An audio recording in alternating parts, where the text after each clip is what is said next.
So in the course of the scientific study on the effect of meditation, I also came to meet another neuroscientist called Tania Singer. She's a German scientist, and she's one of the world's specialists of empathy. Empathy is the faculty to resonate with others' feeling. If someone comes with a big smile, oh, you start smiling. If someone suffers, you feel some of the suffering. And it turns out, if you study the brain, that empathy with suffering, for instance, if you really empathize with someone who is suffering, the area that registers suffering in the brain is activated in the same way, in the same area that the person who is suffering. So it is real suffering. What happens? If you are a caregiver, whether a nurse, a doctor, taking care of ailing patients, of your own elderly parents, if you constantly resonate with them, it's a challenge. It can be a kind of a burden. And if a nurse, for instance, the patient might cure or die, but he's not going to be usually sick for 20 years. But if for 20 years you have day after day to suffer with the patient, then understandably it's sometimes too much. It's called the burnout. Some people call compassion fatigue. Or some people, they say, oh, I have to wall myself. I cannot be so emotional, so I have to distance myself, which is not also very good, because a caregiver should be with the patient.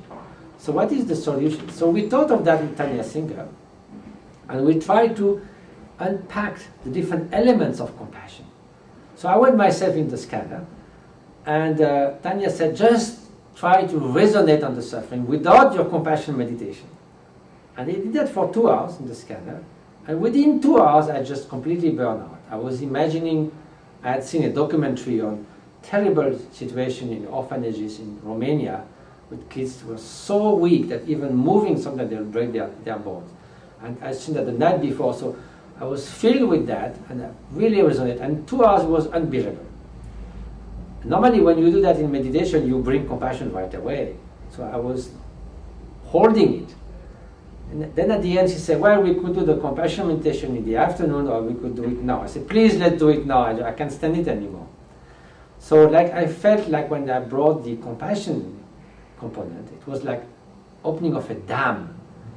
I feel that every atom of suffering now is soaked with atom of loving kindness. Instead of feeling uncomfortable, not knowing how to handle that suffering, I feel like embracing. Completely different. And in the brain also, complete change. Many areas that has to do with empathy, distress, with fear, with pain, were gone. And you could see the perception of others suffering, but with a lot of wholesome feelings at the same time. So we got the idea together that there's no such thing as compassion fatigue, but only empathy fatigue. And that stand-alone empathy, just empathy, leads to burnout.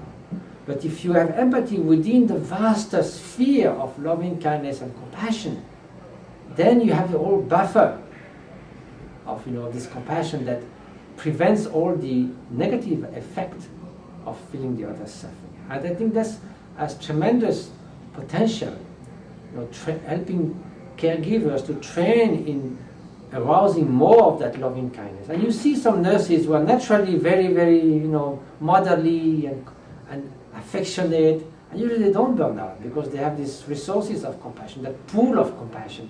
But that can be trained. And the other studies on meditation and neuroscience have shown that those qualities can be trained.